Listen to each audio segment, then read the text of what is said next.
The United States Civil War, an attempt to preserve the Union which spun wildly out of control and into years of domestic turmoil.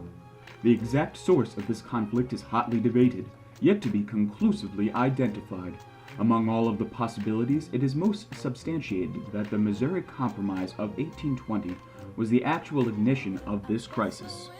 As this nation, in its stage of infancy, began to conquer the untamed lands of the West, a conflict of ideals was intensified. The northern states, with an economy based primarily in manufacturing, had no need for slavery. Many Northerners were known as abolitionists and were morally against slavery. Southern life, based in agriculture, was reliant on the legality of slavery.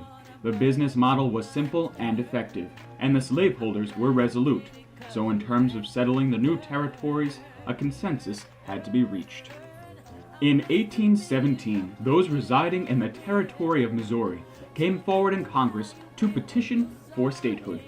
When the bill was introduced, a New York native by the name of James Talmadge made a motion to prohibit the expansion of slavery into Missouri, should its request be granted. Similar bills followed regarding such territories as Arkansas, but the Missouri bill solidified sectionalism to the furthest extreme. Southern representatives in Congress swore that the Union would collapse. When the Missouri bill was finally passed in January of 1920, these were its conditions. 1. That Missouri be admitted as a slave state. 2. That Maine be admitted to the Union without condition as a free state. And 3. That all land beyond the northeast and western border of Missouri be thenceforth free territory. For the North, this was indeed a victory. The third condition outlined the way in which the nation would grow under the North's own ideals of universal freedom. To the South, there was little to suggest compromise in any part of this bill. Though the first and second conditions were acceptable, the third was proof of the Northerners stunting the growth of the Southern economy.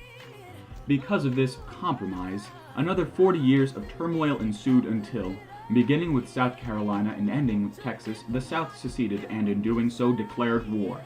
It is logical to conclude then that it was the Missouri Compromise which prompted the South on their path to war. And so began the war on slavery, on principle, on brotherhood. Perhaps if we can come to understand this, to accept this as the location of the pathogen which infected the hearts of patriotic men with bitterness and hostility, we can veer the course of human events away from such divisive conflict so as to preserve the Union now and forever.